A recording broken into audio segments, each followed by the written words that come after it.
देखो last time हम लोगों ने ना मैग्नेटिज्म चैप्टर कंप्लीट कर लिया था। मैंने उसकी तुम्हें डीपीपी करवाई थी, जहां तक किसी करंट कैरिंग कंडक्टर पे जब उसको मैग्नेटिक फील्ड में रखा जाता है कि कितना फोर्स लगता है, ठीक है, वहां यस तक मैम। कर। और ये डीपीपी यहाँ तक दी थी। उसके बाद बार मैग्नेट वाली जो डीपीपी थी ना, DPP number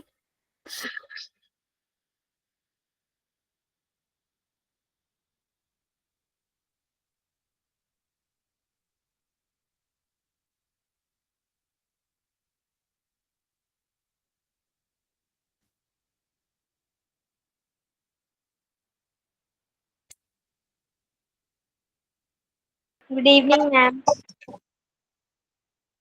good evening ma'am.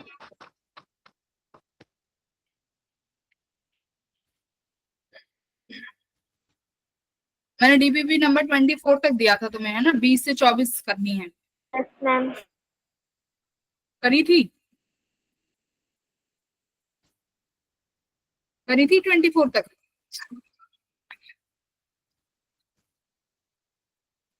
देखो मैंने तुम्हें 20 से 24 वाली डीपीपी दी थी, जिसमें 24 तक तुम्हारा जो डीपीपी है वो डिपेंड, वो उसमें सारा तुम्हारा उस मैग्नेटिक मूवमेंट, बार मैग्नेट सब वहां तक है, ठीक है।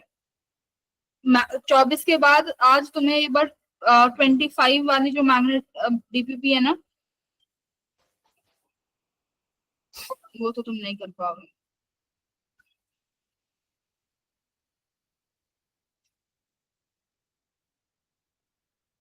तो देखो तुम्हारा ना एक टॉपिक ही बचा है उस चैप्टर में, वो है मैग्नेटिक मूवमेंट। वो तुम्हें अपना, सबके पास मॉड्यूल्स हैं, मॉड्यूल्स, मॉड्यूल सबके पास है ना, वो 5 मिनट का रीडिंग वाला टॉपिक है, ठीक है। सुन रहे हो मेरी बात? Yes ma'am. Yes ma'am. Yes ma'am. हाँ, तो 5 मिनट का रीडिंग वाला टॉपिक है मैग्नेटिक मूवमेंट।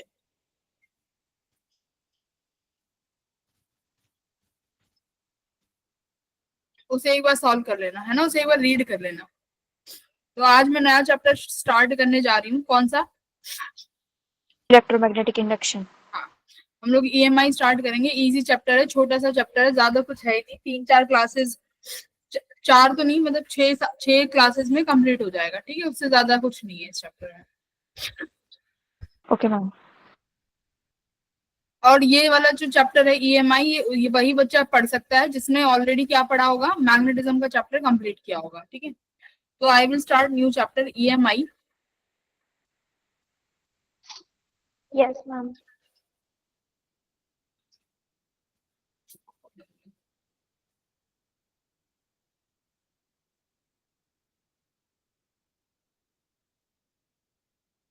ठीक है, लेट्स स्टार्ट।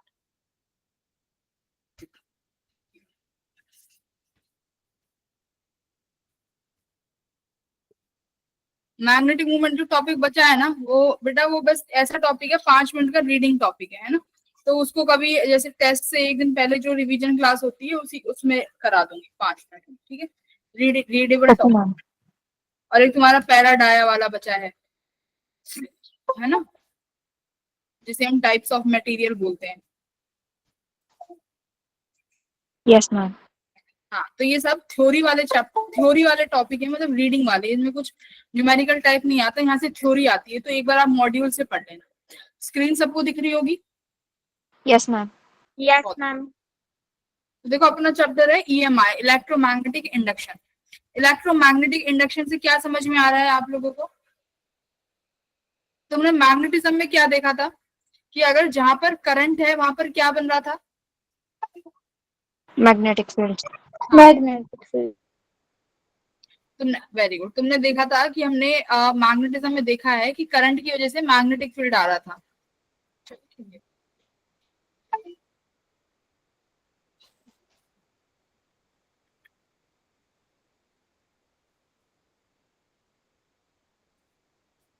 हाँ, ठीक है।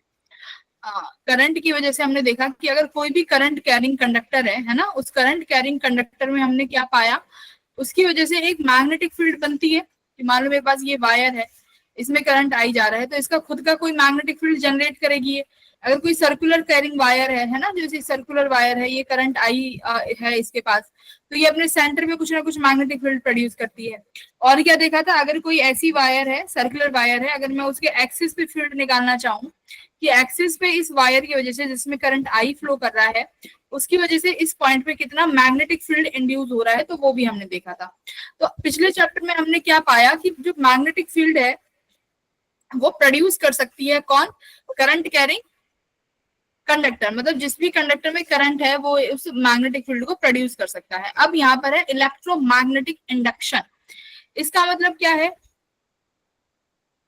क्या तुम्हारा मैग्नेटिक फील्ड करंट प्रोड्यूस कर सकता है। अब उल्टा पढ़ेंगे, है ना। अब ये देखेंगे कि हमारे पास मैग्नेटिक फील्ड है, क्या मैग्नेटिक फील्ड करंट को भी जनरेट कर सकती है, क्या मैग्नेटिक फील्ड करंट बना सकती है। इसका नाम है इलेक्ट्रोमैग्नेटिक इंडक्शन। क्या ये पॉसिबल है कि मैग्नेटिक फील्ड में कुछ ऐसी चेंज करें कि हम लोग करंट प्रोड्यूस कर दें किसी कंडक्टर में, इज इट पॉसिबल। तो वही तुम्हारे पास लॉज हैं, वही सबने जो अपनी डिस्कवरी करी वही इस चैप्टर में हम पढ़ेंगे। काफी इंटरेस्टिंग चैप्टर है, बहुत इजी है। तो सबसे पहले पढ़ेंगे फैराडेज लॉ, लेंज लॉ और मोशनल ईएमएफ। तो आज के अपने जो 2 टॉपिक रहेंगे ये रहेंगे, ठीक है। Okay ma'am. Yes, ma'am. Yes, ma'am. Faraday's law, किसी को पता है फैराडेज लॉ क्या है। ओके, कोई नहीं, चलिए स्टार्ट करते हैं। फैराडे लॉज में क्या है, फैराडे लॉ। आओ, सबसे पहले हमें इलेक्ट्रिक फ्लक्स के बारे में पता होना चाहिए। अगर हमें इलेक्ट्रिक फ्लक्स पता है तो आज का चैप्टर हमारे लिए, आज का टॉपिक बहुत इजी होने वाला है, ठीक है। कोई बताएगा इलेक्ट्रिक फ्लक्स क्या होता है। Ma'am, number of electric field line passing through a surface. Passing through a surface. कैसे कैसे वेरी करती है बेटा फ्लक्स, इलेक्ट्रिक फ्लक्स। क्या मैम। इलेक्ट्रिक फ्लक्स कैसे वेरी कर सकती है, चेंज हो सकती है, कैसे, किस पर डिपेंड करती है, किन फैक्टर्स पर डिपेंड करती है। एंगल पे।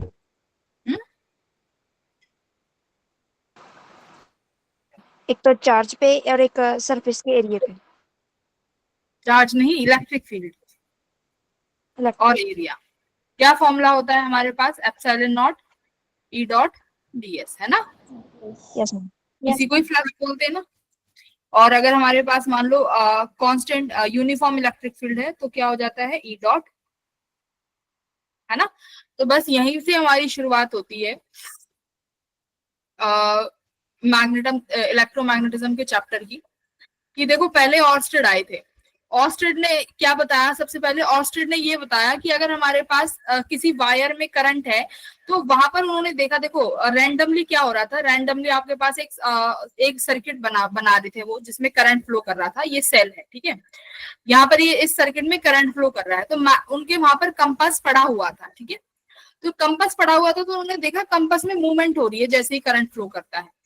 तो कंपास में मूवमेंट क्यों हुई, उन्होंने देखा कि जैसे ही करंट फ्लो करा तो कंपास में मूवमेंट होती है, और जैसे ही करंट फ्लो होना स्टार्ट हो जाता है, बहुत देर हो जाती है, तो वो तुम्हारा निडल जो है, फिर तुम्हारा निडल जो है मूवमेंट नहीं करता। लेकिन जैसे ही तुम करंट को क्लोज करते हो सर्किट में करंट को देखो क्लोज कर, सर्किट में करंट को क्या किया, करंट बंद कर दिया सर्किट में, ठीक है। करंट को बंद कर दिया या बोलो सर्किट को ओपन कर दिया। तो जैसे ही तुम्हारे सर्किट को ओपन किया, फिर से मैग्नेटिक तुम्हारा जो कंपास है वो डिफ्लेक्शन करना शुरू कर दिया। इसका मतलब क्या है, कोई ऐसी चीज है, यानी तुम्हारा करंट मैग्नेटिक फील्ड तो जनरेट कर रहा है, ये तो हम भी पढ़ के ही आए हैं, है ना। तो यहाँ से हमें क्या पता चला था कि ऑस्टेड ने सबसे पहले बताया कि magnetic needle get deflected when current carrying wire was placed in its proximity. मतलब कि जब आप एक कंपास को करंट कैरिंग वायर के पास रखते हो तो मैग्नेटिक निडल डिफ्लेक्ट करती है। क्यों करती है, क्योंकि तुमने अभी पढ़ा है लास्ट चैप्टर में, क्योंकि करंट कैरिंग वायर क्या प्रोड्यूस करती है, magnetic field. Magnetic field produce करेगी तो सिंपल सी बात है, कंपास तो डिफ्लेक्शन शो करेगा ही, है ना। Yes ma'am. तो यहाँ से हमें ये पता चला, सबसे पहले ऑर्स्टेड ने ही बताया था। तो इन्होंने सबसे पहले क्या बताया था कि मूविंग चार्ज की वजह से क्या प्रोड्यूस होता है, मैग्नेटिक फील्ड प्रोड्यूस होता है। तो इन्होंने हमें ये बता दिया। अब हमारा सवाल ये है, क्या इसका उल्टा भी ट्रू है। जैसे अभी स्टार्टिंग के चैप्टर में मैंने तुम्हें बताया कि भाई करंट ने तो क्या प्रोड्यूस कर दिया, मैग्नेटिक फील्ड। क्या मैग्नेटिक फील्ड करंट को जनरेट कर सकती है, ये हमारा सवाल है। तो इस सवाल का बेटा जो जवाब दिया वो फराडे ने दिया है ना। फराडे आए 1831 में, उन्होंने एक एक्सपेरिमेंट किया। उस एक्सपेरिमेंट से ये प्रूव होता है कि इसका रिवर्स भी ट्रू है कि मैग्नेटिक फील्ड करंट बना देगी। कैसे बनाएगी चलो देखते हैं। कॉन्सेप्ट अगर समझ में आएगा तभी तुम्हें, अगर इलेक्ट्रिक फ्लक्स समझ आ गया तो तुम्हारा ये भी समझ में आ जाएगा कि कैसे मैग्नेटिक फील्ड जो है करंट बना देगी। देखो कैसे बनाएगी। इलेक्ट्रिक फ्लक्स की तरह हमारे पास होता है बेटा मैग्नेटिक फ्लक्स, है ना। Same to same electric flux की जगह एक टर्म यूज करो मैग्नेटिक फ्लक्स। मैग्नेटिक फ्लक्स क्या हो जाएगा कि एक पर्टिकुलर एरिया से कितना मैग्नेटिक फील्ड क्रॉस कर रहा है, करेक्ट, कि एक पर्टिकुलर एरिया से कितना फील्ड क्रॉस कर रहा है, वही मेरा क्या हो जाएगा मैग्नेटिक फ्लक्स। Magnetic flux. देखो क्रॉस करना चाहिए, तो अब फ्लक्स भी तुम्हारा डायरेक्टली बात है किस पर डिपेंड कर जाएगा, मैग्नेटिक फ्लक्स भी बी डॉट ए पे। डॉट को हटा के क्या लगाते हैं भाई, बी ए कॉस थीटा। यही पढ़ा है हमने इलेक्ट्रिक फ्लक्स में। तो एज इट इज है, बस इलेक्ट्रिक फील्ड को हटा के यहाँ पर मैग्नेटिक फील्ड लिख दिया है, और जो ये फ्लक्स देगी ये देगी मैग्नेटिक फ्लक्स। ठीक है। अब इसका मतलब तुम्हारे किसी भी कंडक्टर में जो फ्लक्स है उसका चेंज जो है तीन चीजों पे डिपेंड कर गया। एक तो मैग्नेटिक फील्ड पे, इसका मतलब अगर आप मैग्नेटिक फील्ड को कम ज्यादा करोगे तो फ्लक्स चेंज होगा कि नहीं होगा? Yes, बोलो। ma'am. तो देखो अगर आप फ्लक्स एरिया को कम ज्यादा कर दूं तो क्या होगा भाई, फ्लक्स चेंज होगा। अब मैग्नेटिक फील्ड को कम ज्यादा कर दूं तो भी फ्लक्स चेंज होगा, और बी और ए के एरिया को चेंज कर दें तो भी फ्लक्स चेंज होगा कि नहीं? तो एक एक करके देखते हैं कैसे। सबसे पहले बात करेंगे एरिया वेक्टर की। एरिया वेक्टर कौन बताएगा? देखो सब पढ़ रखा है ये पहले ही। एरिया वेक्टर बताएगा कौन, बच्चा बताएगा? एरिया वेक्टर क्या है बेटा? एरिया तो नॉर्मल हमें मैग्नीट्यूड देता है ना, एरिया तो सिर्फ मैग्नीट्यूड देगा, लेकिन इसके आगे अगर वेक्टर लग गया तो वो हमें मैग्नीट्यूड के साथ साथ क्या देगा, डायरेक्शन। Direction. और एरिया वेक्टर की डायरेक्शन क्या होती है? Perpendicular to the Surface. Surface, Surface. Perpendicular to the surface, और हमेशा कहाँ होनी चाहिए, आउटवर्ड होनी चाहिए, है ना भाई, परपेंडिकुलर टू द सरफेस। जैसे ये मेरा एक स्फीयर है, इस स्फीयर के परपेंडिकुलर तो ये वाला भी एरिया वेक्टर है और ये वाला भी एरिया वेक्टर है, n1 कैप और n2 कैप, लेकिन हम कौन सा मानेंगे, आउटवर्ड वाला, N2 कैप। आउटवर्ड वाला, है ना। तो हम आउटवर्ड वाला ले, तो परपेंडिकुलर के साथ साथ दूसरी चीज देखनी है कि वो हमेशा होना चाहिए हमारा आउटवर्ड की डायरेक्शन, है ना। तो ये direction is perpendicularly outward to the plane at every point. जिस भी पॉइंट पे ड्रॉ करना चाहो, मान लो मैं इस पॉइंट पे ड्रॉ करना चाहती हूँ तो इस पॉइंट पे तुम्हारा एरिया वेक्टर हो जाएगा इस डायरेक्शन में। इस पॉइंट पे मैं ड्रॉ करना चाहती हूँ तो इस पॉइंट में मेरा एरिया वेक्टर हो जाएगा इस डायरेक्शन। तो हर पॉइंट पे परपेंडिकुलर होना चाहिए। तो इसमें से बताओ इनमें से कौन सा एरिया वेक्टर गलत मार्क किया हुआ है? कोई है क्या जो गलत मार्क है?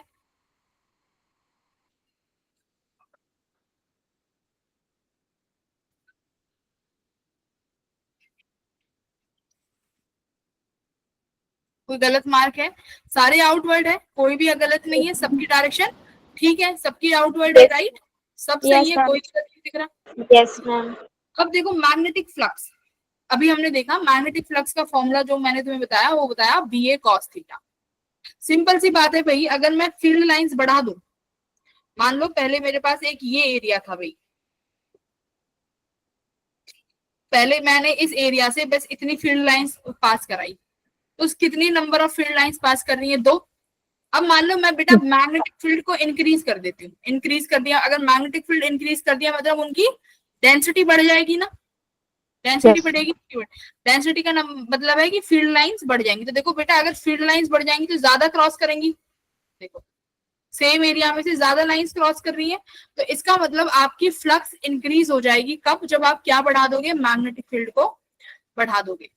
सेकंड कब बढ़ जाएगी बेटा? अगर मैं इसी एरिया को क्या कर दूं, इंक्रीज कर दूं।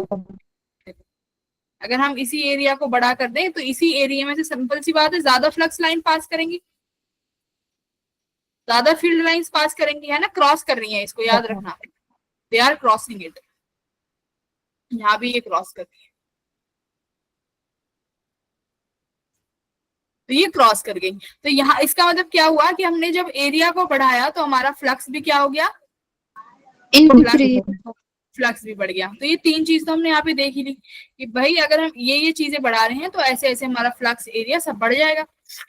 देखो यहाँ भी यही दिखा रहा है, यहाँ पे देखो एरिया, यहाँ पे तुमने फर्स्ट वाले में फील्ड लाइंस नंबर्स बढ़ा दिया, तो नंबर्स बढ़ने से हमारा फ्लक्स बढ़ गया।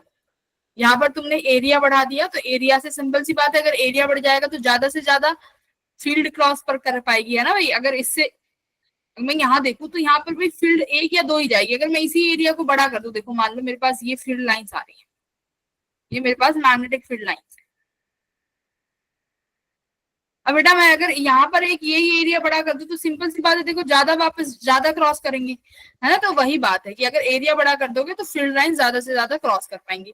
तीसरा बेटा क्या आता है हमारा, डायरेक्शन, जिसे हम ओरिएंटेशन बोलते हैं, है ना। जैसे मैंने बोला था कि बेटा कॉस थीटा क्या है, कोई बताएगा। फ्लक्स में एक टर्म यूज हुई थी बी ए कॉस थीटा। कॉस थीटा क्या था, कॉस थीटा क्या है?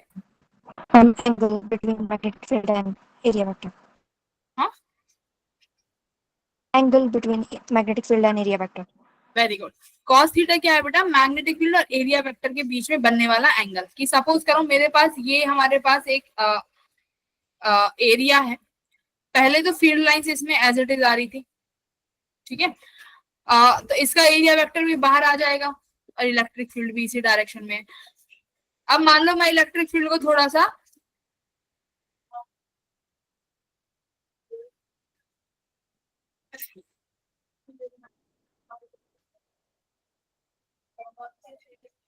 ऐसे किसी पर्टिकुलर एंगल पे निकाल दो, ठीक है।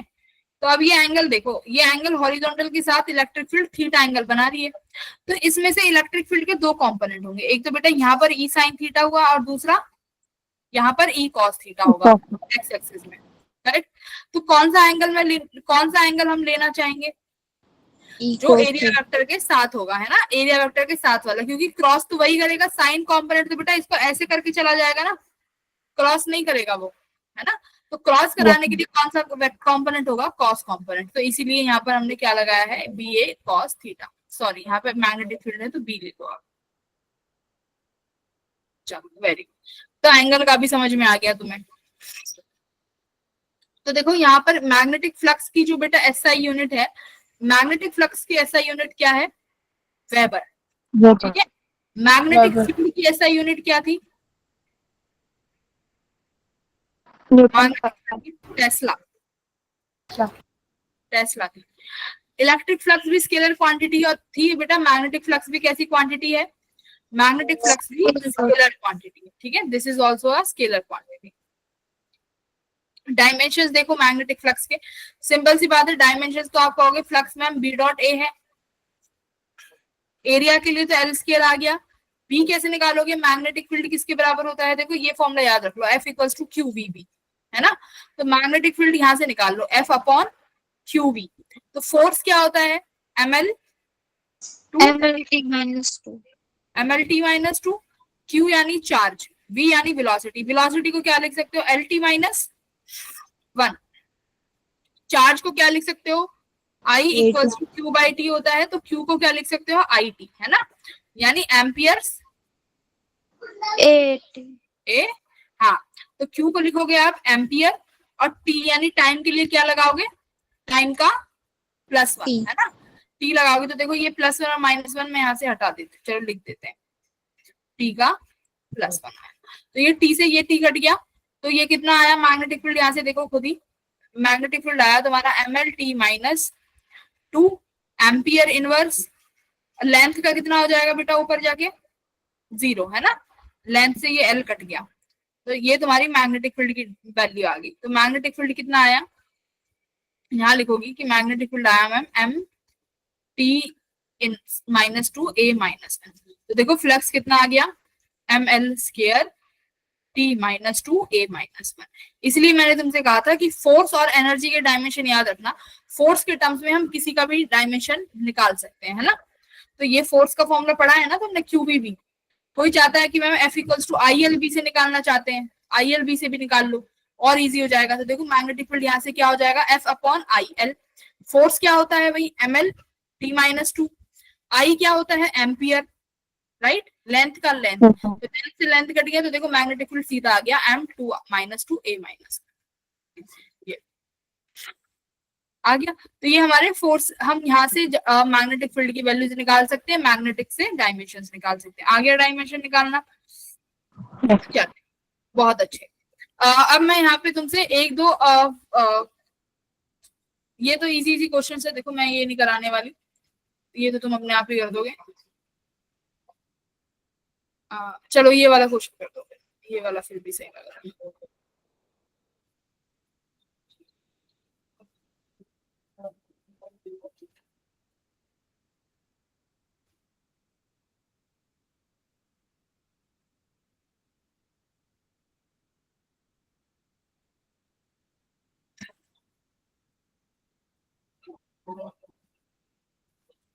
क्या कह रहा है, a flat piece of paper has an area of 0.4 meter square, the length of the paper is making an 60 degree। तो देखो ये एक पेपर का पीस है, जो तुम्हारी नोटबुक में एक कागज होता है वो, उसका एरिया दिया हुआ है, मतलब लेंथ इनटू ब्रेथ है। जो पेपर है वो 60 डिग्री एंगल बना रहा है एक्स एक्सिस के साथ, मतलब तुमने उसको थोड़ा सा टिल्ट करके रख दिया एक्स एक्सिस में, कुछ एंगल को इस तरीके, अपने पेपर को कुछ इस तरीके से रख दिया तुमने, ठीक है। अब कह रहा है कि मैग्नेटिक फील्ड जो है वाई डायरेक्शन में है, इस तरीके से 2 टेस्ला, टी का मतलब होता है टेस्ला। कह रहा है कि फ्लक्स बताओ इस शीट से कितना पास करेगा। तो सिंपल सी बात है, आप बता दोगे कितना पास करेगा। ये फील्ड ये प्रॉपर एक्स एक्सिस में ना होगे, ये तुम्हारा इसका एरिया वेक्टर एक्स एक्सिस के साथ कुछ एंगल बनाएगा ना भाई, एरिया Yes, वेक्टर ma'am. कितना एंगल बनाएगा, जितने एंगल पे ये रखी गई है एक्स एक्सिस से 60 डिग्री, करेक्ट। Yes, ma'am. हाँ, तो इसका एरिया वेक्टर कुछ एंगल बना रहा है, तो आप देख लो अब। अच्छा, in the negative Y direction है, नेगेटिव में है तो भाई नेगेटिव में बना है, वाई को नीचे रख, नेगेटिव वाले में लिख लेना, ठीक है। तो देखो मान लो ये तुम्हारा एरिया है पेपर का, ठीक है, एक्स एक्सिस से कुछ एंगल बना रहा है, जैसे मैंने अभी वो शीट बनाई थी ना, यहाँ पर उस शीट को हमने एक लाइन से दिखा दिया। देखो ये एंगल कितना डिग्री बना रहा है भाई, 60 डिग्री एंगल बना रहा है एक्स एक्सिस के साथ। एरिया वेक्टर कैसा आएगा, परपेंडिकुलर आएगा इससे डायरेक्शन में, है ना। अब मैग्नेटिक फील्ड देखो प्लस एक्सिस में नहीं थी, मैंने बोला माइनस वाई एक्सिस में होगी, तो डाउनवर्ड की डायरेक्शन में बनेगी ना मैग्नेटिक फील्ड। ये तुम्हारी magnetic field Tesla downward direction में होगी।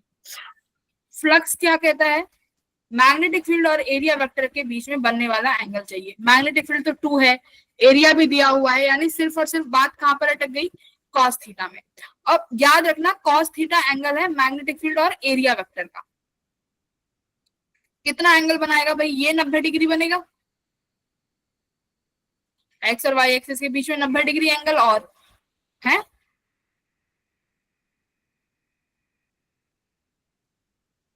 एरिया वेक्टर में अगर लूं, एरिया वेक्टर यहाँ कहीं पे बनेगा, तो कितना एंगल बनेगा जल्दी बताओ, एरिया वेक्टर और मैग्नेटिक फील्ड के बीच में।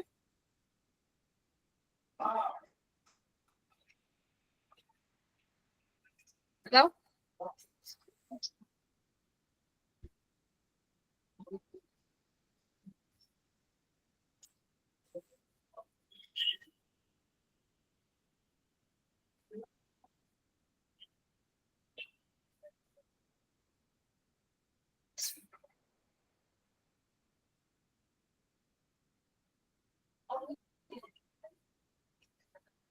अरे कहाँ खो गए।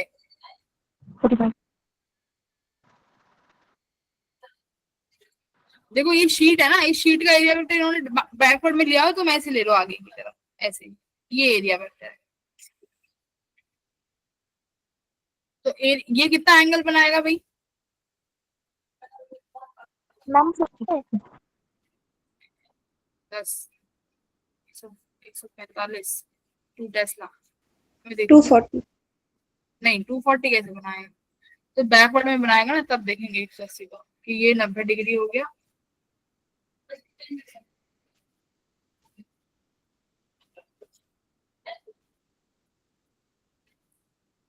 Making 60 degree with the x axis, तो ये 60 डिग्री तो एक्स एक्सिस के साथ ही बना रहा है, और एक्स एक्सिस और वाई एक्सिस में पूरा 90 डिग्री का एंगल है। 90 और प्लस 60 कितना होगा बेटा, 90 प्लस 60 150. 150। 182। 90 और 60 110 डिग्री ना। 150 cos 120 cos 110 cos 60 डिग्री कितना होता है? √1/2 ना। 1/2. हाँ एक सेकेंड, cos देखो 90 डिग्री प्लस 60 डिग्री, तो cos 90 पे 60 पे चेंज हो जाता है ना।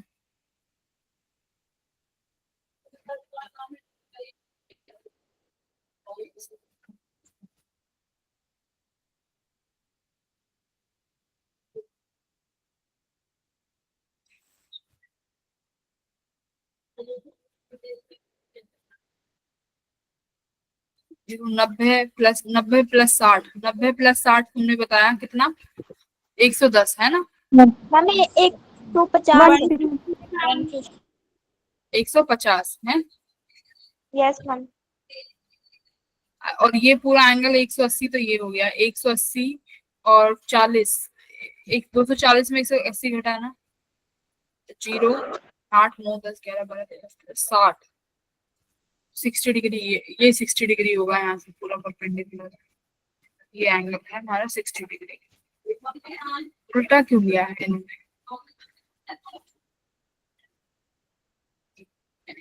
अच्छा एक सेकंड, अपने वाले पे वापस जाते हैं। कहाँ बनाया था डायग्राम? यहाँ बनाया है ना।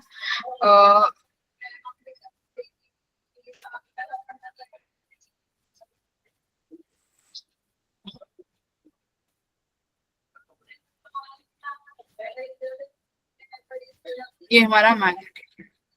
अब देखो, अब मैं फ्लक्स का फॉर्मूला लिखती हूँ, magnetic field into area cos theta. अब मुझे मैग्नेटिक फील्ड और एरिया वेक्टर के बीच में एंगल चाहिए। तो मैं बी का यहाँ पर कौन सा कंपोनेंट ले लूं? बी ए cos थीटा वाला। देखो एरिया का यहाँ पर कंपोनेंट ले लो, कौन सा एंगल? मान लो ये अपना एरिया वेक्टर ए है, तो यहाँ पर कौन सा बनेगा? ए का ए cos 60 डिग्री तो बनेगा इसके साथ, यहाँ डायरेक्शन में एक्स एक्सिस के साथ, है ना। Yes ma'am. हाँ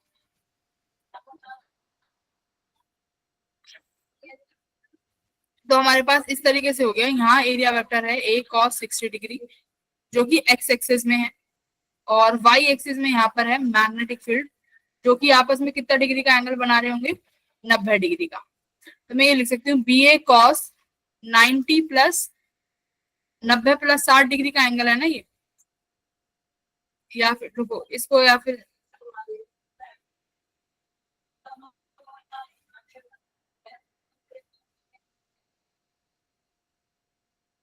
ए cos 60 और ए और बी में बीच में जो एंगल बन रहा है वो 90 बन रहा है। cos 90 अपना 0 होता है ना।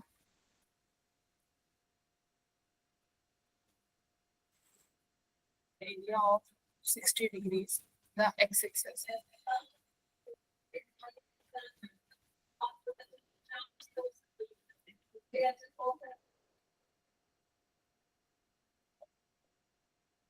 पर मैग्नेटिक फील्ड अगर वाई डायरेक्शन में होगी तो फ्लक्स जनरेट होगा क्या मैग्नेटिक फील्ड वाई डायरेक्शन में? तो मैग्नेटिक फील्ड का कौन सा कंपोनेंट होगा जो फ्लक्स बनाएगा? सारी फील्ड वाई में हो जाएगी तो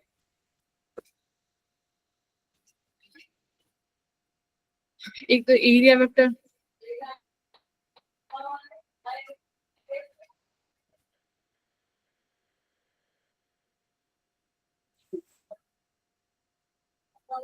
अगर देखो अगर मैं एरिया वेक्टर अपोजिट डायरेक्शन में लूं भाई, तब तो ये तो बन ही जाएगा कि ये एंगल हमारा 180 बन गया और ये एंगल इन्होंने दिया हुआ है एक्स एक्सिस से।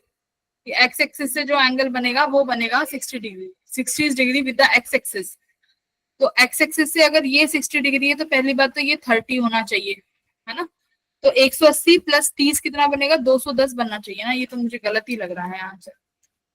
एक बार भाई इस क्वेश्चन को रहने दो, मुझे ये आंसर ना गलत लग रहा है। ठीक है, ये cos 240 तो नहीं बनेगा। ठीक है, इसको बाद में देखते हैं इस क्वेश्चन। तो देखो फराडे का एक्सपेरिमेंट देखते हैं बच्चों की, फराडे ने क्या एक्सपेरिमेंट किया। ठीक है, देखो फराडे ने क्या किया। सबसे पहले वो एक मैग्नेट है, बार मैग्नेट। इस बार मैग्नेट को क्या करता है, आपके पास एक सर्किट है। ठीक है, ये सर्किट में क्या कर रहा है? सर्किट तुम्हारा जो है एक बल्ब के साथ कनेक्टेड है, ठीक है, यहाँ पर कोई भी करंट फ्लो नहीं कर रहा। लेकिन जैसे ही अगर तुम क्या करोगे, इस बार मैग्नेट को मूवमेंट कराओगे ना, अगर बार मैग्नेट मूवमेंट करेगी तो तुम देखोगे यहाँ पे तुम्हारा जो बल्ब है ये ग्लो कर रहा होगा। देखो देखो, अब बार मैग्नेट स्टॉप है तो कोई मूवमेंट नहीं है, देखो कोई मूवमेंट नहीं है, स्टॉप है तो कोई मूवमेंट नहीं है, अब स्टॉप है कोई मूवमेंट नहीं। अब जैसे ही इस बार मैग्नेट को मूव कराओगे तो तुम्हारा देखो बल्ब जो है ग्लो कर रहा है, कर रहा है, देखो। Yes ma'am. Yes ma'am. Yes ma'am. चाहे दूर ले जाओ चाहे पास, अब देखो पास ले जाके भी मूवमेंट नहीं है, देखो अंदर ले गए तब भी मूवमेंट नहीं है, तो मूव नहीं कर रहा बल्ब, कोई ग्लो नहीं कर रहा। लेकिन मूवमेंट है, चाहे कितना ही दूर चाहे कितना ही पास, अगर ये मूव कर रही है बार मैग्नेट तो ये तुम्हारा बल्ब ग्लो कर रहा है। इसका मतलब ग्लो कर रहा है तो ग्लो कब करेगी कोई चीज, जब उसमें करंट फ्लो होगा, करेक्ट, तभी तभी तुम्हारा बल्ब ग्लो कर सकता है, जब करंट होगा, राइट।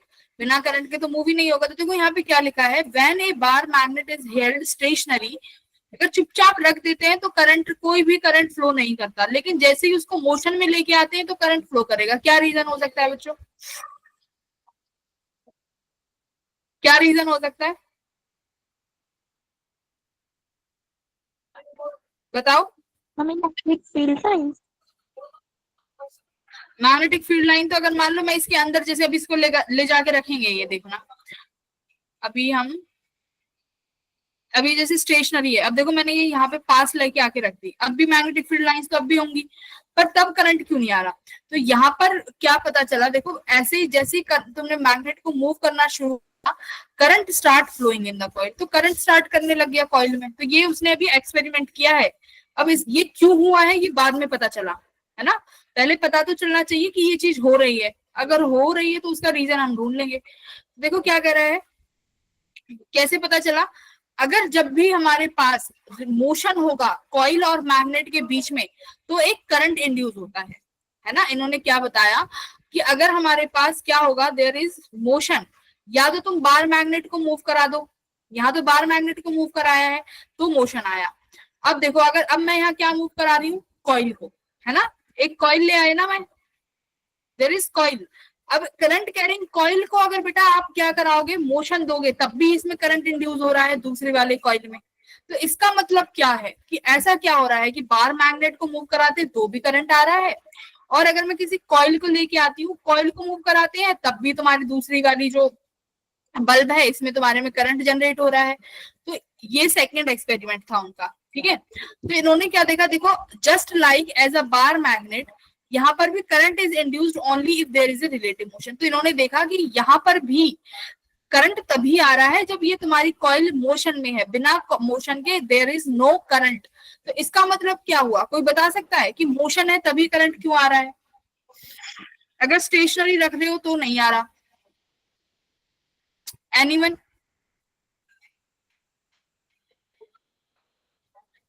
तो देखो relative motion between a coil and a closed loop can induce a current in the coil, ये फैराडेज लॉ ने बताया। अब ये क्यों हो रहा है बेटा, ये हमें पता चला कि जब भी हमारी क्या चेंज होगी बेटा, फ्लक्स चेंज होगी, है ना। कंक्लूजन क्या निकाला इन्होंने, इन्होंने देखा कि जब जब हमारी किसी भी कॉइल की फ्लक्स चेंज होगी, जब जब क्या प्रोड्यूस होगा, तब तब क्या प्रोड्यूस हो सकता है, करंट प्रोड्यूस होगा, करंट प्रोड्यूस होगा। तो करंट कब प्रोड्यूस होगा, जब तुम्हारे पास क्या चेंज होना चाहिए, फ्लक्स, है ना, फ्लक्स चेंज होना चाहिए। जब जब फ्लक्स चेंज होगा तब तब हमारे पास कोई भी करंट जनरेट हो सकता है। सपोज करो कैसे, एक सेकेंड, रिस्पॉन्ड ही नहीं कर रही है।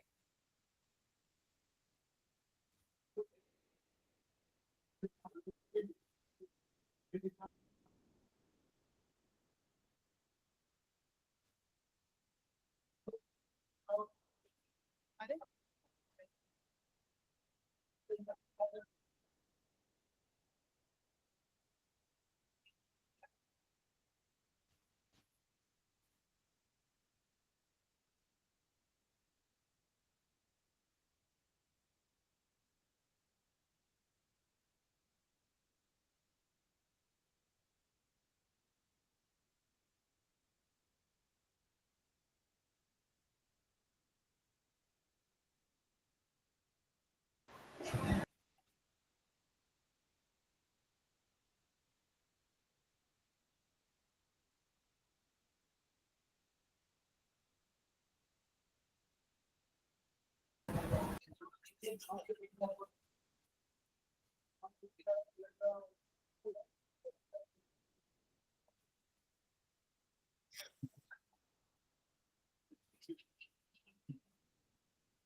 ठीक है, तो अब देखेंगे कि फ्लक्स कैसे तुम्हारे किसी भी करंट को जनरेट कर सकती है, ये हमें देखना है ना, कि फ्लक्स कैसे जनरेट कर सकती है सर्किट में किसी भी करंट।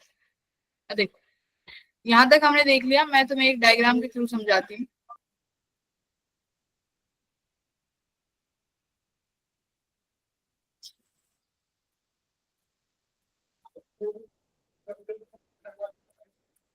अब देखो भाई, ये बार मैग्नेट है, नॉर्थ है और ये इसका साउथ है। तो नॉर्थ से तुम्हारे फील्ड लाइन निकलती है, ठीक है, ये फील्ड लाइन निकलती है। Yes ma'am. मान लो अब तुम्हारे पास यहाँ पर एक कॉइल है जिसमें तुमने यहाँ पर क्या बनाया हुआ है, एक किसको जनरेट कर रखा है, यहाँ पे एक बल्ब रखा हुआ है, ठीक है। अब देखो अगर ये स्टेशनरी है तो यहाँ से मान लो तुम्हारे पास जितनी फील्ड लाइंस निकल रही होंगी, सपोज करो जितनी भी निकल रही है, यहाँ से सपोज करो यहाँ तक पहुंच पा रही है सिर्फ 2 फील्ड लाइंस। अगर ये स्टेशनरी है तो अभी भी कितनी फील्ड लाइंस यहाँ से पास होती हुई दिखाई दे रही है तुम्हें, तो है ना। अब मान लो मैं इस कॉइल को बेटा, जैसे अब मैं इस कॉइल को नजदीक लेके आती हूँ, जैसे यहाँ पे देख, अब देखो जैसे मैं इसको नजदीक लेके आऊंगी, यहाँ पर फ्लक्स लाइन बढ़ेंगी ना इसके अंदर से जो पास करेगी। देखो अब मान लो मैं इसको थोड़ा सा पास ले आती हूँ मैग्नेट को, ठीक है, ये साउथ पोल, ये नॉर्थ पोल, ये तुम्हारी कॉइल तो यहीं रखी हुई है विद, है ना। अब देखो अब यहाँ से बेटा जो नंबर ऑफ फील्ड लाइंस जो पास कर रही होंगी वो ज्यादा हो जाएंगी कि नहीं हो जाएंगी, हो जाएंगी ना। तो तुरंत की तुरंत जैसे ही यहाँ पर फ्लक्स, जैसे जैसे फील्ड लाइंस चेंज हुई, फील्ड लाइंस का चेंज होना क्या चेंज करेगा, फ्लक्स को चेंज करेगा ना। बोलो भाई, फील्ड लाइंस अभी तुमने पढ़ा था कि अगर फील्ड लाइंस बढ़ेंगी तो फ्लक्स भी बढ़ेगी, है ना। तो फ्लक्स का बढ़ना, जैसे फ्लक्स बढ़ेगी तो क्या होगा, तुम्हारा करंट फ्लो होगा इस कॉइल से। लेकिन मान लो अब जैसे ही तुमने यहाँ पे लाके इस बार मैग्नेट को रेस्ट में रख दिया फिर से, तो जैसे ही रेस्ट में रखोगे तो जो करंट फ्लो कर रहा था बेटा, वो फ्लो होना क्या हो जाएगा, वो स्टॉप हो जाएगा। स्टॉप हो गया, इसका मतलब क्यों स्टॉप हो गया, कि अब जो फ्लक्स लाइन एकदम से 2 से 4 हुई थी, देखो पहले 2 थी, अब वो 2 से 4 हुई ना, तब तुम्हारा क्या हुआ, फ्लक्स का चेंज हुआ। और जब जब फ्लक्स का चेंज होगा तभी क्या प्रोड्यूस होगा, करंट प्रोड्यूस होगा। समझ गए। अब मान लो तुमने ये 4 फ्लक्स लाइन जब पास हो रही है, तुमने यहाँ पर लाके इसको रेस्ट में रख दिया। अब रेस्ट में रख दिया तो पहले भी 4 है और अभी भी 4 ही लाइन पास हो रही है। तो अब फील्ड लाइंस तुम्हारी क्या हो गई, कांस्टेंट हो गई, जिसकी वजह से फ्लक्स भी क्या हो गया, फ्लक्स भी कांस्टेंट हो गया। तो फ्लक्स के कांस्टेंट होने की वजह से करंट भी प्रोड्यूस नहीं हुआ। अब मान लो अब तुम इस बार मैग्नेट को दूर लेके जाओगे बेटा, जैसे बार मैग्नेट को दूर लेके जाओगे तो क्या होगा, फील्ड लाइन 4 से पहले 3 होंगी, 3 से 2 होंगी, और दूर लेके जाओगे तो 2 से 1 होंगी। तो इसका मतलब कंटिन्यूअसली क्या चेंज हो रहा है, फील्ड चेंज हो रहा है, फील्ड फ्लक्स चेंज हो रहा है। फ्लक्स के चेंज होने की वजह से क्या प्रोड्यूस हो रहा है, करंट का प्रोड्यूस हो रहा है, करंट प्रोड्यूस हो रहा है। तो इसका मतलब क्या देखा गया, फ्लक्स चाहे कम हो चाहे ज्यादा हो, हमें क्या चाहिए, फ्लक्स का चेंज चाहिए। जब जब फ्लक्स का चेंज होगा तब तब सर्किट में क्या प्रोड्यूस होगा, तब तब सर्किट में करंट जनरेट होगा। समझ गए। अब मान लो तुम इसको बार मैग्नेट को दूर भी लेके जाओगे ना, तो दूर लेके जाओगे, मान लो अब तुम इसको यहाँ ले गए साउथ नॉर्थ पोल, अब जो बेटा तुम्हारे इस कॉइल में फ्लक्स जारी होंगी, मान लो यहाँ से निकल तो बहुत रही है, निकलेंगी तो उतनी जितनी निकलनी चाहिए, यहाँ से क्रॉस 1 ही हो रही है। तो अब ये 4 से 1 हुई, तो इसका मतलब यहाँ पर भी फ्लक्स का क्या आया, यहाँ पर भी फ्लक्स का चेंज आया। और फ्लक्स का जब चेंज आएगा तो क्या प्रोड्यूस होगा, करंट प्रोड्यूस, करंट। इसका मतलब क्या हुआ, ये जरूरी नहीं है कि हमें फ्लक्स ज्यादा चाहिए, ये जरूरी नहीं है कि मुझे 100 लाइन पास करानी है, मुझे 500 लाइन पास करानी है, मेरे को क्या चाहिए, फ्लक्स कॉन्टिन्यूअसली क्या होता रहे, चेंज होता रहे। जब जब फ्लक्स कॉन्टिन्यूअसली चेंज होता रहेगा तो मुझे क्या मिलता रहेगा सर्किट में, करंट मिलता रहेगा। तो ये बताया फराडे लॉ ने। देखो जैसे ही इसको पास लेके आओगे तो इससे पास होने वाली फ्लक्स लाइन चेंज हो रही है।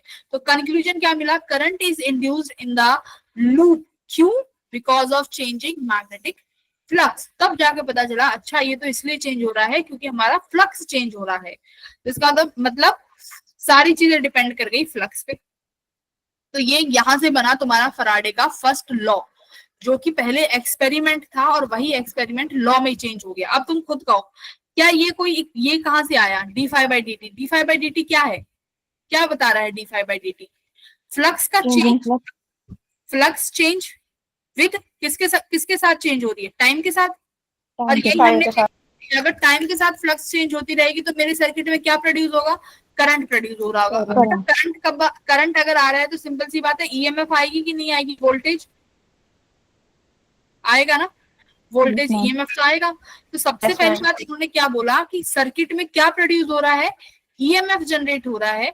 ईएमएफ कब जनरेट होगा, जब हमारे पास रेट ऑफ चेंज होगा फ्लक्स का, चाहे वो रेट नेगेटिव हो पॉजिटिव हो, मतलब घट रहा हो बढ़ रहा हो, we don't care, we care about only change, कि बस चेंज होना चाहिए। तो देखो क्या बताया इन्होंने कि ईएमएफ ई है कि जो ईएमएफ होगा वो किसके बराबर होगा, ईएमएफ इंड्यूस जो हो रहा है वो किसके बराबर होगा, d∅dt के।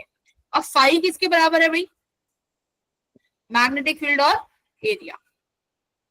इसका मतलब क्या है, या तो आप मैग्नेटिक फील्ड चेंज करो या एरिया चेंज करो, चेंज क्या होगा, फ्लक्स होगा। फ्लक्स का चेंज होते ही क्या मिल जाएगा, ईएमएफ मिल जाएगा, करेक्ट। और बेटा ईएमएफ मिलते ही करंट मिल जाएगा कि नहीं मिल जाएगा, V इक्वल्स टू IR से तुम आराम से निकाल लोगे V/R, और V तुम्हारी क्या है, वही ईएमएफ जो तुम निकालोगे। ये देखो सही है, यस मैम। EMF/R, ठीक है। ये देखो जैसे यहाँ पे हो रहा है, तुम देख रहे हो, जैसे ही मैं इस कॉइल को दूर ले जाती हूँ तो फील्ड फ्लक्स कम पास हो रही है। देखो अभी ये कितना दूर चला गया, तो 1 है, अब देखो 3 होने लगी, 4 होने लगी, सारी की सारी पास हो गई। अब दूर जाएगा तो फिर धीरे धीरे कम होने लगेंगी। तो यहीं से इसी को बोलते हैं हमारा फ्लक्स का चेंज होना। समझ गए सारे लोग। सवाल क्या कह रहा है, सवाल देखो क्या कह रहा है कि मैग्नेटिक फ्लक्स जो है चेंज हो रही है 12 से 6 वेबर पे इतने समय में, तो कितना ईएमएफ इंड्यूस हो जाएगा, कितना होगा। अब ये तुमने देखा है ईएमएफ इंड्यूस d∅dt। इसको और कैसे लिख सकते हो, flux final minus flux initial upon कितने समय में, 0.01। तो 12 में से 6 गई तो 6 × 10⁻³ अपॉन 0.01। तो कितना ईएमएफ आ गया भाई, 6 × 10⁻⁻1 -5। नहीं ये -2 है ना, ऊपर जाके +2 हो जाएगा ना, तो -1 आएगा ना, 0.6 आ गया ना। Yes ma'am. 0.6 वोल्ट की ईएमएफ इंड्यूस कर दी तुमने, ठीक है, यस मैम। 0.6 वोल्ट की ईएमएफ इंड्यूस कर दी आप लोगों ने। तो ये है, यहाँ पे करिए क्या कर रहा है, एक सोलिनॉइड है जिसके ऊपर 15 टन पर सेंटीमीटर है, पर सेंटीमीटर है, याद रखना। स्मॉल लूप एरिया भी दिया हुआ है उसका। अब उसको हम क्या रखते हैं, placed inside a solenoid normal to its axis, ठीक है। If the current carried by the solenoid is change, देखो अब करंट को चेंज कर दिया तुमने 2 एम्पियर से 4 एम्पियर इतने सेकंड में। तो कह रहा है इंड्यूस्ड ईएमएफ किसके बराबर चेंज होगी, find the induced EMF in the loop while the current is changing. तो देखो बेटा करंट चेंज हो रहा है, तुमने पढ़ा है कि मैग्नेटिक फ्लक्स किससे चेंज होती है, B.A से, है ना। फ्लक्स कब चेंज होंगी, या तो B को चेंज करो या A को चेंज करो। अब तुम्हें दे दिया कि एक सोलिनॉइड रखा हुआ है, उस सोलिनॉइड में करंट को चेंज कर रहे हो आप, देख रहे हो।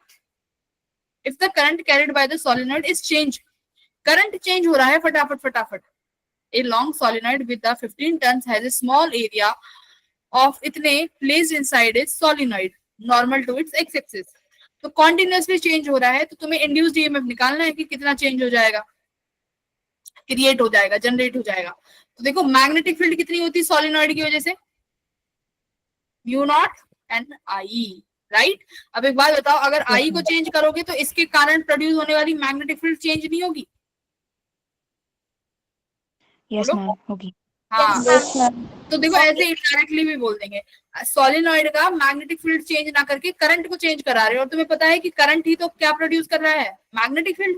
भाई सोलिनॉइड में तुमने पढ़ा था, सोलिनॉइड में करंट की वजह से मैग्नेटिक फील्ड आता था ना उसके सेंट्रल एक्सिस पे, Yes, और ma'am. कितना रहता था magnetic field, mu naught N I. अब एक बार बताओ, अगर तुम समय के साथ साथ करंट को चेंज करोगी तो मैग्नेटिक फील्ड चेंज होगी ना, अब मैग्नेटिक फील्ड Yes. चेंज होगी तो क्या चेंज हो जाएगी, Flux. फ्लक्स। बस तो यही तुम्हें अब सॉल्व करना है, सॉल्व करो क्वेश्चन को, ये एनसीईआरटी का क्वेश्चन है।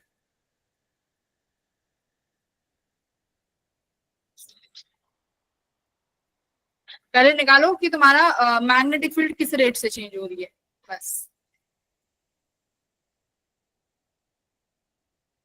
मैग्नेटिक फील्ड निकालो कॉइल सोलिनॉइड की किस रेट से चेंज हो रही है।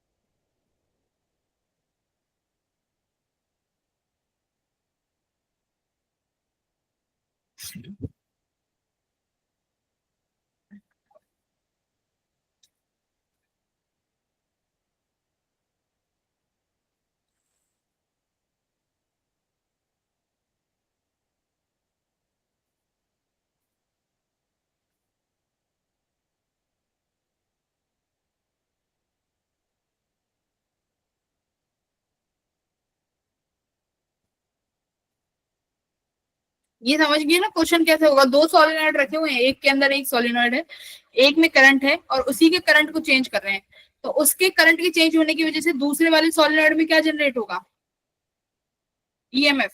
समझ गए, देखो इस तरीके से मेरे पास एक सोलिनॉइड है, ठीक है, इस सोलिनॉइड में अंदर में क्या रख दूं, एक और सोलिनॉइड रख दूं ना, इस तरीके से।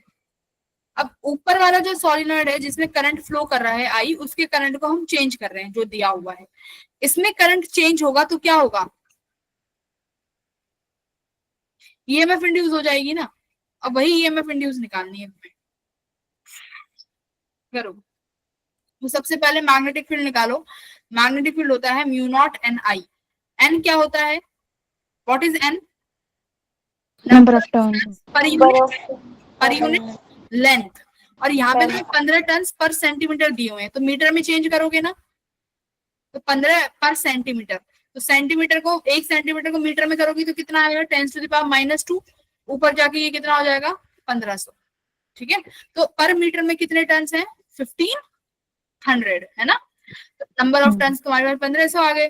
करंट की वैल्यू दी हुई है, चेंज जो हो रही है ना, कितने से चेंज हो रही है, देखो 4 से 2, तो आई कितना आ जाएगा, यहाँ से तुम D I by D T निकाल लोगे कि नहीं निकाल लोगे, 4 - 2 कितना हो गया, 2 डिवाइडेड बाई 0.1, तो कितना हो जाएगा ऊपर 20। तो यानी इतने रेट से तुम्हारा करंट जो है भाई टाइम के साथ चेंज हो रहा है, D I by D T है ना। तो ईएमएफ निकालनी है, EMF D phi by D T होती है, फ्लक्स की वैल्यू हमारे पास बी है, अब बी हमने निकाल लिया म्यू नॉट एन आई से, राइट, आई का चेंज भी निकाल लिया 20, देखो D I by D T हमने निकाल लिया चेंज, ये रहा है ना 2/0.1, जो कि तुम्हारा 0.1 सेकंड आ जाएगा। समझ गए क्वेश्चन, आ गया।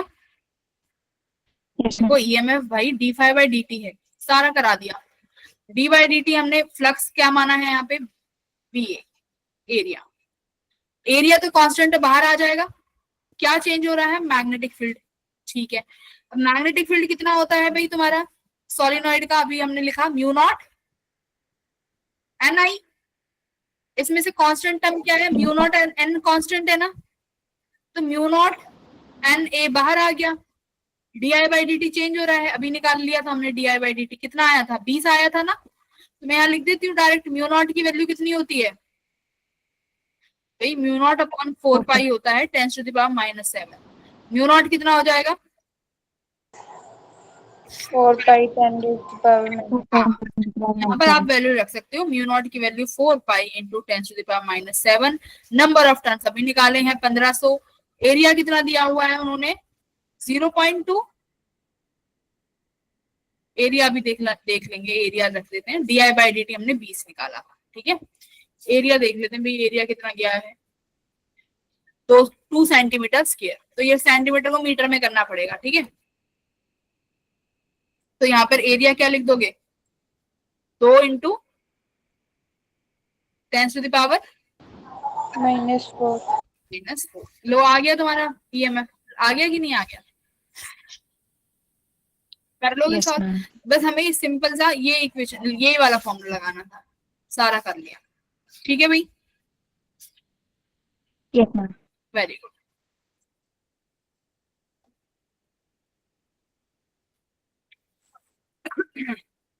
अब देखो, अब आता है तुम्हारा लेंज लॉ। लेंज लॉ ने क्या बताया, इन्होंने ये बताया कि तुमने ये तो निकाल लिया, क्या निकाल लिया कि हमारे पास फ्लक्स का चेंज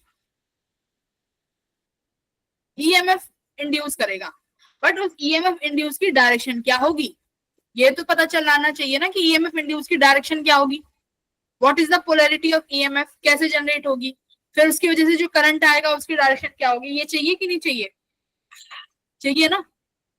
तो लेंज लॉ ने बताया, इन्होंने बताया पोलैरिटी, इन्होंने बताया कि किस तरीके से तुम्हारी जो ईएमएफ जनरेट हो रही है उसकी डायरेक्शन क्या होगी। तो इन्होंने क्या बताया, इन्होंने बताया कि हमारा जो करंट या ईएमएफ जनरेट होगा, इन्होंने बताया देखो इंड्यूस्ड ईएमएफ, एक लाइन में आंसर आ जाएगा। तुमसे कोई पूछे कि लेंज लॉ क्या होता है, तो लेंज लॉ होता है induced EMF will always oppose its cause, और इसका कॉज क्या है, चेंज इन मैग्नेटिक Flux. इससे क्या समझ में आया, कोई बताएगा इस लाइन से क्या समझ में आ रहा है, कि इंड्यूस्ड ईएमएफ इस तरीके से जनरेट होगी कि वो हमेशा जिसकी वजह से क्रिएट हो रही है ना, जो उसको बना रहा है, कौन बना रहा है, मैग्नेटिक फ्लक्स का चेंज बना रहा है, हमेशा उसको ही अपोज करेगी। कैसे अपोज करेगी, देखो मान लेते हैं यहाँ पर क्या रखा हुआ है, ये मैग्नेटिक फील्ड है, ठीक है, मैग्नेटिक फील्ड। इस मैग्नेटिक फील्ड में बेटा मैं एक क्या रख देती हूँ, बताओ, एक सर्कुलर कॉइल रख दूं, रख दी कॉइल। अब देखो Yes, क्या ma'am. अब ये क्या इसका फ्लक्स चेंज हो रहा है, अभी इस अब जैसे ये कॉइल रखी हुई है, क्या इसका फ्लक्स चेंज हो रहा है, बताओ। No, ma'am. No, ma'am. No ma'am, है ना, कोई फ्लक्स चेंज ही नहीं हो रहा, कोई मूवमेंट नहीं है तो चेंज ही नहीं होगा। तो बेटा फ्लक्स चेंज करने के लिए मैं क्या कहती हूँ, इसका मैग्नेटिक फील्ड क्या करती हूँ, बढ़ाती हूँ धीरे धीरे, ठीक है। मैं मैग्नेटिक फील्ड क्या कर रही हूँ, इंक्रीज कर रही हूँ। अब बताओ क्या अब फ्लक्स चेंज होगा, Yes, ma'am. बिल्कुल। Yes, ma'am. अब मैग्नेटिक फ्लक्स चेंज होगा, तो अब ईएमएफ बनेगी कि नहीं बनेगी, Yes, ma'am. बननी चाहिए। और ईएमएफ बनेगी तो करंट आएगा, क्योंकि सर ये तुम्हारी कंडक्टिंग कॉइल है, आएगा ना करंट। Yes, ma'am.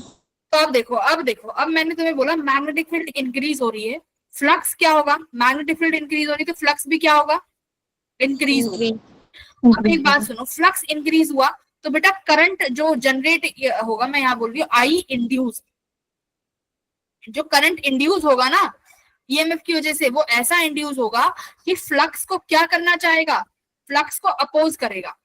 तो बेटा अगर फ्लक्स को अपोज करेगा तो इसको मतलब उसको क्या करना चाहेगा, घटाना चाहेगा ना। हाँ, तो Yes, ma'am. Current wants to decrease it। चलो अब हम डायरेक्शन लगाते हैं। अब एक बात बताओ, इस सर्कुलर कॉइल में दो तरीके से करंट आ सकता है, या तो क्लॉकवाइज या एंटी क्लॉकवाइज, ठीक है। अच्छा बेटा अब एक बात बताओ, अगर मैं क्लॉकवाइज करंट बनाऊं, सुनो इस तरीके से मैंने बताया कि भाई इसमें जो करंट आया क्लॉकवाइज आया। एक बार अब देखो क्लॉकवाइज करंट की वजह से मैग्नेटिक फील्ड कहाँ आएगा, क्लॉकवाइज। अपना वो लगाओ thumb rule, right hand thumb rule लगाओ, अपनी उंगलियों को करंट की डायरेक्शन में घुमाओ, तो थंब, तुम्हारा थंब कहाँ आ रहा है बेटा, Upward. अपवर्ड। नहीं ऐसे घुमाओगे, बाहर की तरफ नहीं आ रहा क्या, ऐसे मत घुमाओ, ऐसे घुमाओ। क्या तुम्हारा थंब बाहर आ रहा है, Yes, ma'am. इसको ऐसे घुमाओ एंटी क्लॉकवाइज, तो थंब बाहर आ रहा है, तो मैग्नेटिक फील्ड कहाँ आई, मैग्नेटिक फील्ड कहाँ आई इसकी वजह से? आउटवर्ड। इस करंट की वजह से मैग्नेटिक फील्ड आ रही है आउटवर्ड, करेक्ट? अब एक बार बताओ, Yes, ma'am. तुम्हारी जो गिवन मैग्नेटिक फील्ड है वो कहाँ है? Inward. इनवर्ड। तो अब कुछ मैग्नेटिक फील्ड इनवर्ड है, और जो ये करंट जो करंट प्रोड्यूस हुआ है, ये करंट अपनी मैग्नेटिक फील्ड कहाँ बना रहा है? बाहर की तरफ। तो नेट मैग्नेटिक फील्ड को क्या कर दिया इसने? घटा दिया ना, अपोज कर दिया ना, Yes, ma'am. अपोज Yes, कर दिया ना। हाँ, तो इसका मतलब ये करंट ऐसे बनेगा कि तुम्हारी जो मैग्नेटिक फील्ड है ना, जो बढ़ रही थी, उसको क्या करेगा? कम कर देगा, Decrease. डिक्रीज कर देगा। समझ गए? आप समझो, उसको डिक्रीज कर देगा। अब एक 3-4 मैं बहुत अच्छे अच्छे एग्जांपल लूंगी जिससे तुम्हें बहुत चीजें क्लियर हो जाएंगी।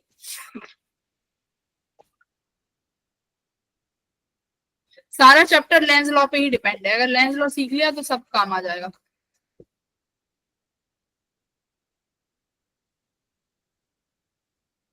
अरे एक तो हम तो इसमें खा लिए,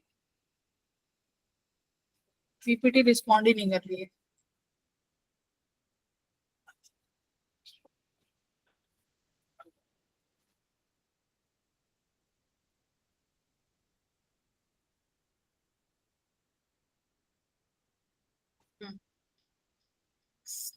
ठीक है, तो अब देखो एक दो एग्जांपल और।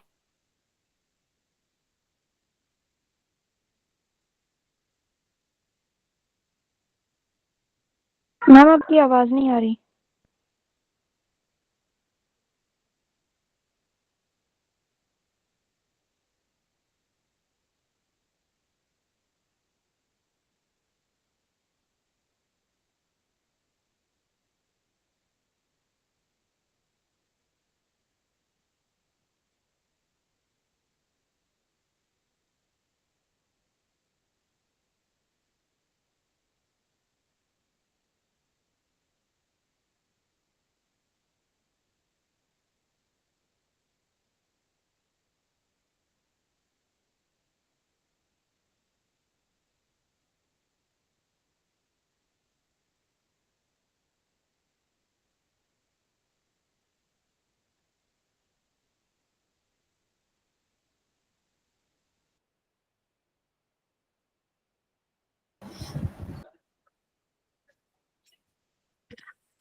ओके,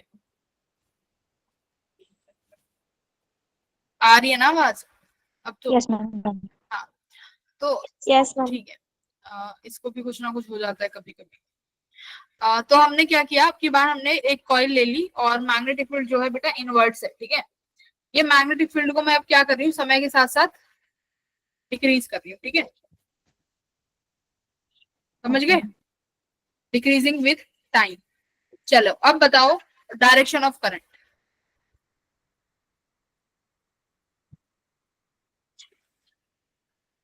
अब तुम कहोगे कि मैम मैग्नेटिक फील्ड डिक्रीज हो रही है तो क्या डिक्रीज होगी?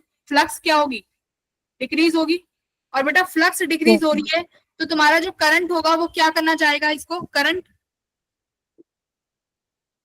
फ्लक्स इसके चेंज को अपोज करेगा। अगर मैग्नेटिक फील्ड कम हो रही है ना, तो ये करंट इस तरीके से जनरेट होगा कि इस मैग्नेटिक फील्ड को क्या करेगा? अब ये इस मैग्नेटिक फील्ड को बढ़ाना चाहेगा। समझ गए? ये उसका उल्टा करता है। अब मान लो तुम्हारी मैग्नेटिक फील्ड को जो घट रही है, जो कम हो रही है, उसको ये बढ़ाना चाहेगा। तो बढ़ाने के लिए बेटा कौन सी डायरेक्शन में करंट को बनना पड़ेगा? इसका मतलब मैग्नेटिक फील्ड इनवर्ड है, और इसका मतलब अगर मैं मैग्नेटिक फील्ड और अंदर की तरफ प्रोड्यूस कर दूं तो क्या होगा? मैग्नेटिक फील्ड बढ़ जाएगी ना, घटने की जगह। तो इसका मतलब क्लॉकवाइज करंट आ जाएगा। देखो, Yes, ma'am. अगर ये क्लॉकवाइज करंट आएगा तो क्लॉकवाइज करंट की वजह से मैग्नेटिक फील्ड कहाँ प्रोड्यूस हो रही है? इनसाइड। Inward. हाँ, इनवर्ट्स और इनवर्ट इनवर्ट मिलके दोनों का इनवर्ट मिलके क्या करेगी? मैग्नेटिक फील्ड को बढ़ाने का काम करेगी, है ना, इंक्रीज करेगी। तो बस ये उसका उल्टा चाहता है करंट। समझ गए? Yes, ma'am. अच्छा, एक काम और करो, एक दो चीजें और, एक दो बार और बनाओ डायग्राम।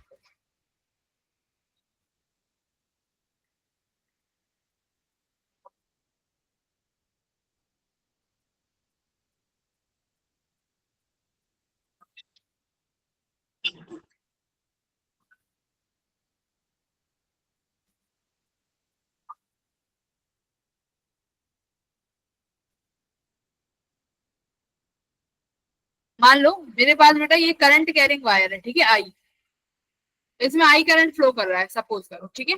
मैंने यहाँ पर क्या रख दिया, एक कॉइल रख दी। अब मैं क्या कर रही हूँ, मैं इस समय के साथ साथ इस करंट को क्या कर रही हूँ, इंक्रीज कर रही हूँ। बताओ अब इसमें कैसा करंट प्रोड्यूस होगा।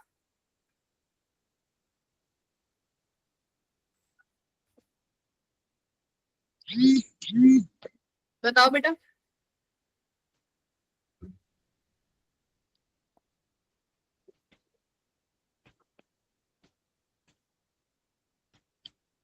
हाँ,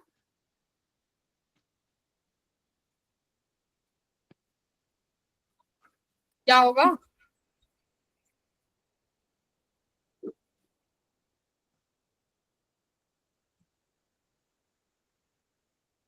देखो करंट है, ये करंट कैरिंग वायर क्या प्रोड्यूस करेगी, मैग्नेटिक फील्ड। यहाँ पर कैसा मैग्नेटिक फील्ड आएगा, inwards. Right hand thumb rule से निकालो, थंब की डायरेक्शन में अपना करंट की डायरेक्शन में थंब को रखो। मैग्नेटिक फील्ड इनवर्ड आ रहा है कि नहीं आ रहा, Yes, ma'am. Magnetic Yes, field ma'am. Inward आ रहा है। अब यानी देखो करंट इंक्रीज हो रहा है तो मैग्नेटिक फील्ड क्या होगी भाई, इंक्रीज होगी विद टाइम। Yes. अगर मैग्नेटिक फील्ड इंक्रीज होगी तो इसका मतलब flux increase with time. Yes. Yes, ma'am. Flux increase with time, तो इसका मतलब अब जो करंट बनेगा वो कैसे बनेगा, वो मैग्नेटिक फील्ड को कम करना चाहेगा, मैग्नेटिक फील्ड को कम करना चाहेगा, मतलब वो अपनी मैग्नेटिक फील्ड जो प्रोड्यूस करेगा वो आउटवर्ड करेगा, है ना। आउटवर्ड कैसे आएगी, अगर मैं करंट की डायरेक्शन कैसे ले लूं, एंटी क्लॉकवाइज, तो यहाँ पर एंटी क्लॉकवाइज बनेगी, समझ गए। Yes, ma'am. Very good. अब एक चीज देखो, मैं बात करती हूँ बार मैग्नेट के बारे में। ये बार मैग्नेट है नॉर्थ और साउथ। नॉर्थ से क्या होता है बेटा, फील्ड लाइंस, बाहर निकलते हैं। निकलते हैं। हाँ, और एस से अंदर आती है, राइट। तो देखो अब मैं मानती हूँ इस बार मैग्नेट को हम कंपेयर करते हैं कॉइल से, ठीक है। मान लो मेरे पास ये एक कॉइल है बेटा, अगर मैं इस कॉइल में एंटी क्लॉकवाइज करंट घुमा रही हूँ, ठीक है, ये एंटी क्लॉकवाइज करंट मैंने घुमाया, तो एंटी क्लॉकवाइज अगर मैं करंट घुमा रही हूँ तो इससे मैग्नेटिक फील्ड कैसे जनरेट हो रही है, Outwards. आउटवर्ड। इसका मतलब फील्ड लाइंस कैसे आ रही होंगी, बाहर की तरफ। Yes, ma'am. तो देखो फील्ड लाइन बाहर की तरफ निकल रही है, इससे मान लो अगर तुम इसके ऊपर खड़े होके देखो, इसको ऊपर से देखो, ऊपर से तुम्हारे मुंह पे फील्ड लाइंस आ रही होंगी ना, ऊपर की तरफ बाहर निकल रही होंगी इससे। तो जब भी फील्ड लाइंस बाहर निकलती है तो कौन सा पोल जनरेट होता है, नॉर्थ पोल, नॉर्थ Yes, पोल से ma'am. निकल रही है। तो इसका मतलब अगर कोई कॉइल जिसमें करंट एंटी क्लॉकवाइज डायरेक्शन में है तो this will behave like, this will behave North like, side. हाँ, this will behave like north pole, ठीक है। अब मान लो मैं इसी करंट को किस में घुमा दूं, Clockwise. हाँ, घुमाओ जरा। अब देखो अब कैसे इसकी वजह से करंट मैग्नेटिक फील्ड कहाँ आ रही है, Inwards. हाँ, इसकी वजह से जो मैग्नेटिक फील्ड है वो इनवर्ड आ रही है। इनवर्ड मतलब अगर तुम ऊपर से खड़े होकर देख रहे होंगे तो तुम्हें फील्ड लाइन नीचे जाती हुई दिखाई देंगी ना। तो Yes, फील्ड ma'am. लाइन जब नीचे जाती हुई दिखाई देती है किसी चीज में, तो इसका मतलब क्या हो रहा है, किस तरीके से बिहेव कर रहा है ये, साउथ पोल। South pole. तो करंट कैसा है, इन क्लॉकवाइज डायरेक्शन। Clockwise. तो coil behave like what, south pole, South pole. ठीक है, साउथ पोल की तरह बिहेव करेगी। अब सपोज करो, इतना तुम्हें बहुत अच्छे से क्लियर हो गया।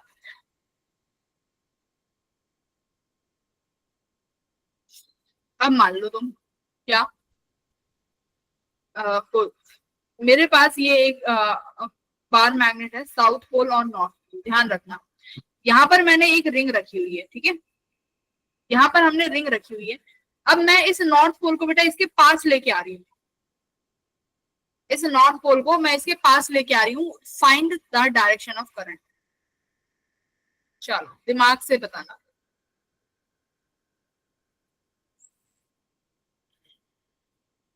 बहुत इजी है।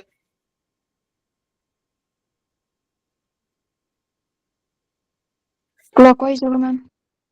क्लॉकवाइज बनेगा यस मैम। कैसे?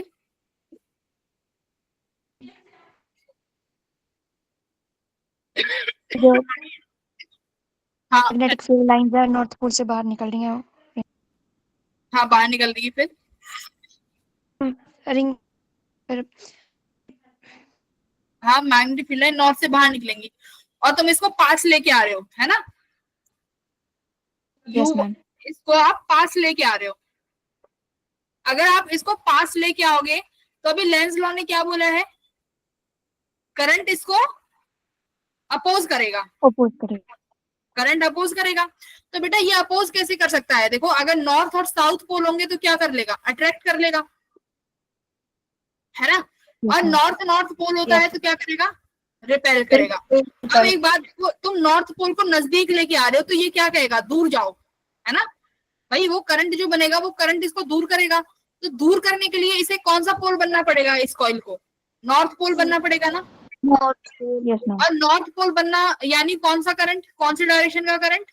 देखो, एंटी एंटी क्लॉकवाइज। क्लॉकवाइज।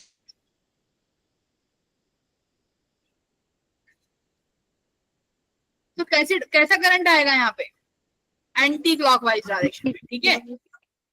इस डायरेक्शन में करंट आएगा। समझ गए? Yes ma'am. ओके। भाई अगर तुमने साउथ बना दिया तो नॉर्थ साउथ को अट्रैक्ट कर देगा, पर हमें तो दूर भेजना है ना, क्योंकि ये पास आ रहा है। अब मान लो, अब तुम क्या करोगे? अब देखो, ये नॉर्थ है और ये साउथ है। फिर से मैं यहाँ पर एक कॉइल बना देती हूँ। अब तुमने ये कॉइल बनाई। अब तुम बेटा इस कॉइल को दूर, अब तुम इस बार मैग्नेट को दूर ले जा रहे हो। अब क्या होगा बताओ? क्लॉकवाइज। इसको अट्रैक्ट करना चाहिए इसलिए क्लॉकवाइज। अब ये नॉर्थ पोल को तुम दूर लेके जा रहे हो, मतलब दूर लेके जा रहे हो। ये कहेगा भाई दूर क्यों जा रहा है, पास आओ। तो पास आने के लिए अपना नेचर बदल देगा। अब ये क्या अब इसको क्या बनना पड़ेगा? इसको साउथ पोल बनना पड़ेगा। साउथ पोल बनने के लिए करंट को कहाँ घुमाना पड़ेगा? क्लॉकवाइज। क्लॉकवाइज। ठीक है, तो यहाँ करंट जो प्रोड्यूस होगा वो क्लॉकवाइज डायरेक्शन में आएगा। समझ गई सारी चीजें? बहुत बढ़िया, मतलब तुम्हें चीजें समझ आ गई। Yes ma'am. अच्छा, अब एक काम करना। अब देखो, अब अच्छा, अब एक बहुत बढ़िया बढ़िया क्वेश्चन है, इसका मुझे सही आंसर देना।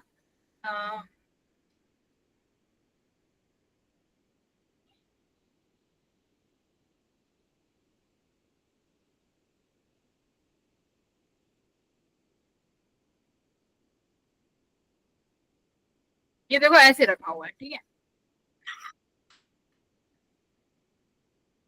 फाइंड, अब मैं क्या करती हूँ, आई को इंक्रीज कर रही हूँ।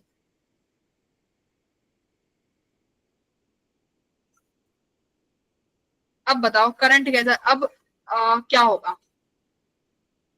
Find the direction of I in the loop. समझ गए?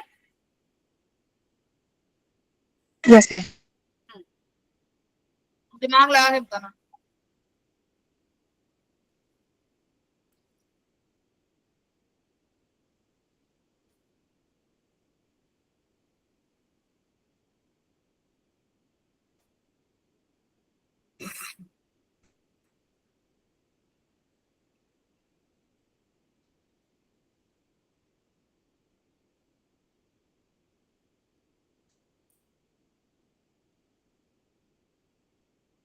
बताओ।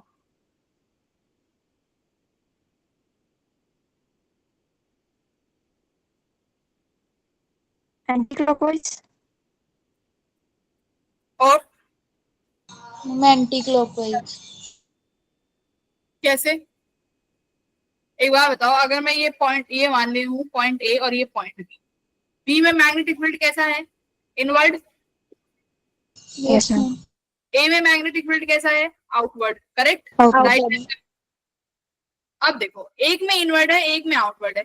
अब तुमने क्या कहा कि हम करंट बढ़ा रहे हैं तो मतलब इसका मैग्नेटिक फील्ड बढ़ेगा और इसका भी मैग्नेटिक फील्ड बढ़ेगा, ठीक है। अब देखो, अब अगर बेटा अब मैं बी पोर्शन की बात कर रही हूँ, बी वाला कह रहा है कि मेरी मैग्नेटिक फील्ड इनवर्ड है और वो बढ़ रही है, तो वो अपना करंट कैसा बनाना चाहेगा, इसको आउटवर्ड। डिक्रीज करना चाहेगा यानी आउटवर्ड। तो आउटवर्ड कैसे बनाएगा वो अपना करंट, भाई वो चाहेगा कि मैग्नेटिक फील्ड आउटवर्ड हो, आउटवर्ड होने के लिए उसको एंटी बनाना पड़ेगा ना, यानी इस डायरेक्शन में, ठीक है। चलो ए पे आओ।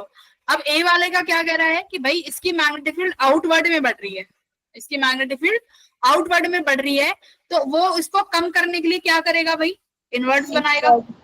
इनवर्ट बनाने के लिए मैग्नेटिक फील्ड को कैसा होना पड़ेगा, क्लॉकवाइज। एक सेकंड, मैंने ये एंटी क्लॉकवाइज की डायरेक्शन गलत लगा दी क्या, अच्छा नहीं, एंटी क्लॉकवाइज ही होता है, क्लॉकवाइज ही होता है। इसको क्लॉकवाइज बनना पड़ेगा, तो ऐसे बनाएगा करंट।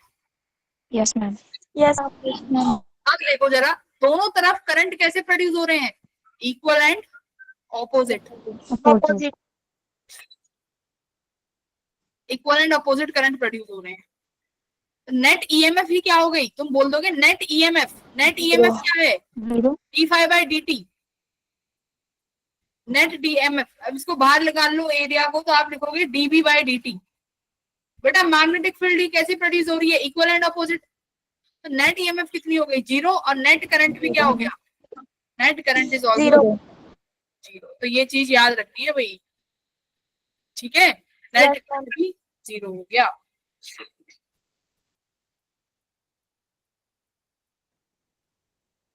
ठीक है, फिर बाकी के हम लोग अगली क्लास में डिस्कस करेंगे, है ना बच्चों। Next question, yes. I will share this. Okay बेटा, bye thank you ma'am. Thank you ma'am, bye. Bye bye.